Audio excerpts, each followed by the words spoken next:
Good morning students. बच्चों, पिछली video में हमने किया था बीपीटी थ्योरम करी थी हमने, बेसिक प्रोपोर्शनैलिटी थ्योरम। आज हम बच्चों इस वीडियो के अंदर क्या करेंगे, एक तो कन्वर्स ऑफ बीपीटी करेंगे, फिर एक्सरसाइज 6.1 को कंटिन्यू करेंगे। बच्चों ये आपके बुक के अंदर, एनसीईआरटी बुक के अंदर थ्योरम नंबर है 6.2।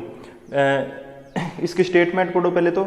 If a line divides any two sides of a triangle in the same ratio then the line is parallel to the third side.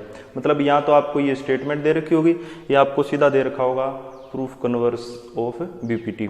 बच्चों देखो, हमने कल बीपीटी थ्योरम करी थी। बीपीटी थ्योरम क्या थी भी, अगर कोई ट्रायंगल दे रखी है, जैसे अपनी ये ट्रायंगल है, इसके अंदर अगर बीसी पैरेलल टू डीई है, ये दे रखा है, तो ये जो है ना कोरस्पॉन्डिंग रेशियो है ना ये साइड्स के, जैसे A D upon D B और ए अपॉन ई सी, इनके रेशियो क्या होंगे, सेम होंगे।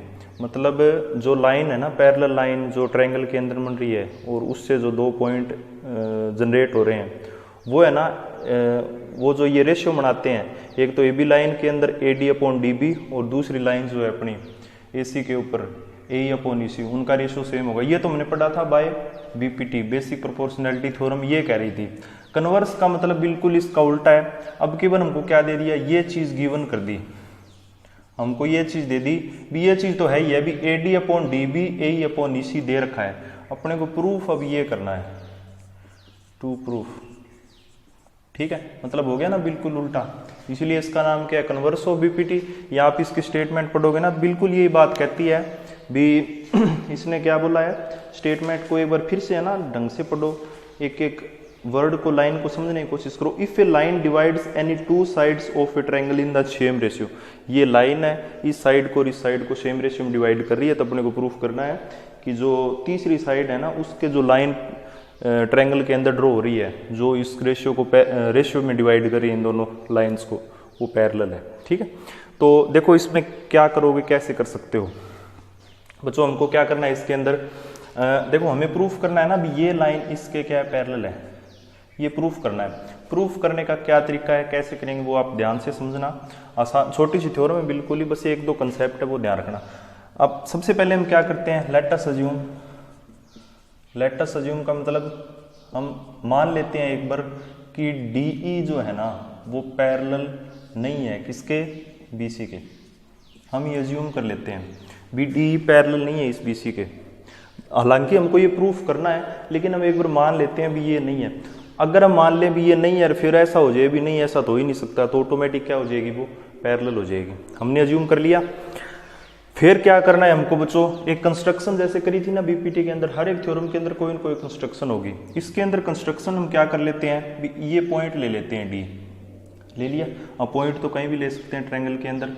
एक देखो ये डीई लाइन है, ये पैरेलल नहीं है, पैरेलल नहीं है ना, इसका मतलब क्या हुआ कि एक है ना, इस प्रकार से हम एक लाइन ड्रॉ कर लेते हैं, जो डीई डैश नाम दे दिया इसको। अब देखो एक पॉइंट से है ना, इसके पैरेलल एक लाइन ही ड्रॉ हो सकती है भी। कोई भी ट्रायंगल है, ट्रायंगल की एक साइड के ऊपर क्या करना है, हमको एक पॉइंट लेना है, उस पॉइंट से है ना उस तीसरी साइड से पैरेलल सिर्फ एक लाइन होगी। एक ही लाइन हो सकती है, एक से ज्यादा हो ही नहीं सकती। तो अगर ये नहीं है तो मान लेते हैं ये वाली लाइन इसके पैरेलल है। ठीक है, कौन सी लाइन पैरेलल है, देन वी बाय कंस्ट्रक्शन, आप ऐसे लिख सकते हो, बाय कंस्ट्रक्शन वी मेक, ऐसे लाइन करके आप लिखोगे B D E dash parallel to B C. ठीक है, ये तो नहीं है ऐसी भी, मतलब डीई पैरेलल टू नहीं है बीसी, जबकि हम ये कर लेते हैं कंस्ट्रक्शन के जरिए भी डीई डैश जरूर है पैरेलल टू बीसी। ठीक है, अब देखो आगे क्या करना है। उम्मीद करता हूं इतना समझ में आ गया होगा। एक ये कंसेप्ट समझ में आ गया भी, कोई भी ट्रायंगल है उसके एक पॉइंट से है ना, जैसे अगर कोई ये यहां पर भी पॉइंट होता तो भी है ना, इस लाइन के पैरेलल सिर्फ एक लाइन ड्रॉ हो सकती है, दो लाइन नहीं हो सकती, एक लाइन एक पॉइंट से। ठीक है, तो अब आगे क्या करेंगे आगे हमको क्या करना है बच्चों, यहां पर देखो क्या दे रखा है, DE dash parallel to BC. अब यहां पर आप बीपीटी थ्योरम लगा सकते हो भी, जब एक ट्रायंगल के अंदर तीसरी साइड के पैरेलल एक और लाइन हो, तो वो है ना जो कोरस्पॉन्डिंग दो बची हुई साइड्स को है ना सेम रेशियो में डिवाइड करती है। अपनी अब वापस बीपीटी में जाओ, जो कल मैंने थ्योरम कराई थी उसके अकॉर्डिंग अगर ये कंडीशन बन रही है, जैसे एक बार इसको भूल जाओ, आप सिर्फ इतना ध्यान रखो, ये बी, ये सी, ये ए, और ये जो आपने लाइन ड्रॉ करी है वो है, और ये डी ई डैश। अब देखो हमने क्या अज्यूम किया है, ये इसके क्या है, पैरेलल है, ठीक है। अगर ये इसके पैरेलल है तो अपनी बीपीटी क्या कहती है, A D upon D B का रेशियो इसके इक्वल होगा A E dash upon E dash C. इसके इक्वल होगा कि नहीं होगा, क्यों होगा, बाय बीपीटी होगा ना। इस प्रकार से जो अपन ने अज्यूम किया उस हिसाब से, जो कंस्ट्रक्शन करी है उस हिसाब से, समझ में आई बात। अब देखो हमको दे क्या रखा है, ये चीज दे रखी है ना। अब ये इक्वेशन नंबर 1 मानो, ये इक्वेशन नंबर 2 मानो। अब देखो A D upon D B यहाँ पर है, A D upon D B यहाँ पर है, तो ये आपस में मतलब देखो इसके इक्वल ये है, इसके इक्वल ये दोनों सेम है। इसका मतलब ए ई फ्रॉम 1 एंड 2 लिख के, फ्रॉम 1 एंड 2 लिख के आप क्या कह सकते हो भी A E upon E C is equal to A E dash upon E dash C. ये बात आप कह सकते हो कि नहीं कह सकते हो भी, ये इसके भी इक्वल है, ये इसके इक्वल है, ये दोनों सेम है, तो ये दोनों इक्वल हो जाएंगे कि नहीं हो जाएंगे, बिल्कुल हो जाएंगे। तो बच्चों अब देखो आगे क्या करना है आपको क्या करना है भी, मैथ्स के अंदर क्या नियम होता है भी, अपन ना तो कोई चीज़ घटा सकते हैं अपनी तरफ से, ना ही जोड़ सकते हैं। अगर जोड़ें या घटाएं या मल्टीप्लाई या डिवाइड करें तो इक्वल टू के साइन के दोनों तरफ करना पड़ेगा। अगर हमने किया तो यहाँ पर 1 जोड़ो और यहाँ पर 1 जोड़ो, अब कोई फर्क नहीं पड़ेगा। अभी एक इस तरफ जोड़ दिया, इस तरफ जोड़ दिया, तो ये आपस में कैंसिल हो जाएंगे। अब बच्चों इनका एलसीएम लो, इस तरफ ईसी क्या हो जाएगा, ईसी हो जाएगा बच्चों। देखो यहाँ पर ईसी आ जाएगा, क्योंकि क्या नियम होता है, डेनोमिनेटर से डिवाइड, न्यूमरेटर से मल्टीप्लाई, तो ईसी प्लस ए। दूसरी तरफ ई डैश सी, यहाँ पर A E dash plus E dash C, ये हो जाएगा कि नहीं हो जाएगा, बिल्कुल हो जाएगा। ये स्टेप था, इससे अगला, फिर इसके बाद ये स्टेप, इसके बाद ये स्टेप। ए ई अपॉन ई सी क्या है, देखो यहाँ पर A E plus E C, A E upon plus ई सी को क्या लिख सकते हैं हम, देखो ए ई प्लस ई सी, इसको हम लिख सकते हैं ना ए सी, बिल्कुल लिख सकते हैं। तो ई सी अपॉन क्या हो जाएगा, ए सी अपॉन ई सी। अब ए ई डैश इतना इतना प्लस ई डैश सी इतना इतना, इनको जोड़ेंगे तो भी क्या आएगा बच्चों, ए सी आएगा कि नहीं आएगा, बिल्कुल आएगा, ठीक है। ये सॉरी यहाँ पर ई डैश सी हो जाएगा, ठीक है। अब देखो इससे इसको कैंसिल कर सकते हैं भी, इक्वल टू के साइन के दोनों तरफ न्यूमरेटर हैं या डिनोमिनेटर हो चाहे, उनको आपस में कैंसिल कर सकते हैं, काट सकते हैं। तो बच्चों यहाँ से अपने को रिजल्ट क्या मिला भी, ई सी किसके इक्वल है, ई डैश सी के। समझ में आई बात। मतलब क्या हो बच्चों, ई सी और ई डैश सी ये वाला डिस्टेंस क्या है, सेम है।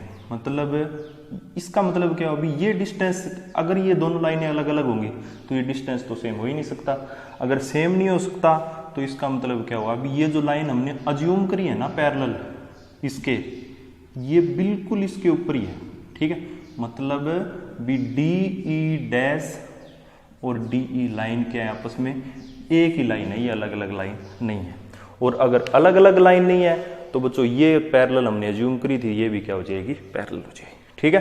तो ये बच्चों अपनी कौन सी थ्योरम अपने प्रूफ कर ली, ये थ्योरम कर ली हमने कन्वर्स ऑफ बीपीटी। इसकी आप लाइन भी देख लेना ढंग से, अपने फाइनल एग्जाम्स के अंदर ये ऐसे लाइन भी आ सकती है, आपको सीधा भी दे सकता है भी, आप प्रूफ करो कन्वर्स ऑफ बीपीटी। तो बच्चों हमने 6 चैप्टर के अंदर अब तक क्या क्या पढ़ लिया है, एक तो बीपीटी पढ़ ली है, एक इसकी कन्वर्स पढ़ ली है, दोनों पढ़ ली ना। तो ये दोनों की दोनों इंपॉर्टेंट है बच्चों, आपको जरूर, मैं कहता हूँ 100% तो मैं भगवान तो उन्हें भी कह सकूँ, ना ही मैं पेपर बनाता हूँ, लेकिन इतना जरूर कह सकता हूँ भी 75 से 80% चांस है भी इन दोनों में से एक आ जाए, वो चाहे 2 नंबर की आए, 3 की आए, 4 की आए, ठीक है। अब मैं इतना जोर दे के कह रहा हूँ कोई बात को, इसका मतलब भी वास्तव में इंपॉर्टेंट है ये चीज़। तो अब एक्सरसाइज शुरू कर लेते हैं बच्चों, आ जाओ सीधे, जैसे जैसे आएगी ना एक्सरसाइज के हिसाब से थ्योरम, सारी थ्योरमें हो जाएंगी। थ्योरमों को अलग से करना, चैप्टर को अलग से करना। निकालो एक्सरसाइज 6.1। एक्सरसाइज 6.1 बच्चों एक्सरसाइज 6.1 शुरू कराने से पहले दो चीज़ें बताना चाहूँगा मैं आपको। एक तो वर्ड होता है सिमिलैरिटी, एक वर्ड होता है कॉन्ग्रुएंसी। कॉन्ग्रुएंसी बच्चों ये दो वर्ड है, पहले तो आप इनको समझो भी कॉन्ग्रुएंसी क्या होती है, सिमिलैरिटी क्या होती है। देखो बच्चों कॉन्ग्रुएंसी क्या होती है, कोई भी शेप है, शेप कौन कौन सी हो सकती है, कोई भी हो सकती है, सर्कल हो सकता है, ट्रायंगल हो सकती है, ठीक है, कोई क्वाड्रिलेटरल हो सकती है, भी कोई भी शेप है, अगर वो एज इट इज है, अगर वो क्या है as it is. As it is का मतलब क्या है भी जैसे सर्कल है, इसकी रेडियस है 3 सेंटीमीटर, दूसरा सर्कल है इसकी रेडियस है 3 सेंटीमीटर। बच्चों ये सेम है कि नहीं है, बिल्कुल सेम है ना, तो ये कॉन्ग्रुएंट है दोनों सर्कल्स। ट्रायंगल है, इसकी साइडें 4, 5 है, इसकी साइडें 4, 5 है, सेम है कि नहीं, बिल्कुल बिल्कुल सेम है, तो ये भी क्या है आपकी कॉन्ग्रुएंट है। क्वाड्रिलेटरल ले लो चाहे आप, जैसे आपका ये क्वाड्रिलेटरल है, जैसे ये 2 है, ये 2 है, ये 3 है, ये 3 है, साइडें रेक्टेंगल है जैसे। अब एक और बना लेते हैं, जैसे इसकी 2, इसकी 2, ये 3, ये 3। अब देखो साइडें आपस में सेम आ रही है ना, मतलब एज इट इज कोई चीज हो उसको क्या कहते हैं हम, कॉन्ग्रुएंट। क्या कहते हैं, कॉन्ग्रुएंट। अब सिमिलरिटी क्या होती है उसमें बच्चों, शेप वैसी की वैसी लगनी चाहिए, भी शेप बिल्कुल वैसी की वैसी हो, बिल्कुल एग्जैक्ट वैसा ना हो भी, मतलब इसके ऊपर अगर इसको रखे ना तो ये पूरी तरह से ढक जाए, ऐसा जरूरी नहीं है, बस ऐसा लगना चाहिए भी ये सर्कल है तो ये भी सर्कल है, ये ट्रायंगल है तो ये भी ट्रायंगल है। वो भी कुछ क्राइटेरिया होता है भी, ट्रायंगल्स भी सारे के सारे वैसे नहीं होते। पहले तो ये कॉन्ग्रुएंसी का साइन ये होता है, ये ध्यान रखना।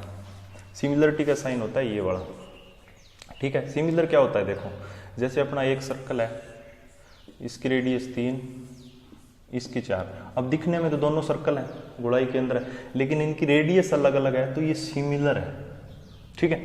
जैसे ये इक्विलैटरल ट्रायंगल है 3, 3, 3, अगर 3, 3, 3 आ जाए ना सारी की सारी तो अलग बात है, फिर तो वो कॉन्ग्रुएंट हो जाए, लेकिन अगर 4, 4, 4 आ जाए तो उसको क्या कहेंगे, सिमिलर कहेंगे। ऐसे ही क्वाड्रिलेटरल की बात है बच्चों, जैसे क्वाड्रिलेटरल ले लिया हमने, जैसे 2, 2, 3, 3 है। अब यहीं पर एक और क्वाड्रिलेटरल है, ये है बच्चों 4, 4, 6, 6। मतलब दिखने में सेम होगा, लेकिन ये इसके अंदर आ सकता है, बिल्कुल जरूरी नहीं है ऐसा कैसा हो बच्चों। इसकी कुछ कंडीशन होती है। कंडीशन क्या होती है, चलो इसमें तो कोई एंगल नहीं होता, लेकिन इसमें एंगल होते हैं ना, एंगल्स सेम होने चाहिए सिमिलरिटी के लिए। एंगल्स क्या होने चाहिए, सेम, ठीक है। दूसरा इनकी साइड्स का रेशियो है ना, वो प्रोपोर्शन होना चाहिए। मतलब जैसे इसके डिवाइड बाय ये किया तो 3/4, इसके डिवाइड में ये किया तो 3/4, इसके डिवाइड में ये किया तो 3/4। अब तीनों का रेशियो सेम है ना, ये भी जरूरी, एंगल सेम होनी चाहिए, रेशियो सेम होना चाहिए। जैसे यहाँ पर 2/4, 2/4, 3/6, 3/6। अब इनको काटेंगे 1/2, 1/2, 1/2 आ जाएगा रेशियो। मतलब सिमिलरिटी के लिए क्या चाहिए, एक तो आपका रेशियो चाहिए, दूसरा क्या चाहिए, आपका एंगल सेम होना चाहिए, ठीक है। तो इससे रिलेटेड क्वेश्चन करेंगे नेक्स्ट वीडियो में। Thank you.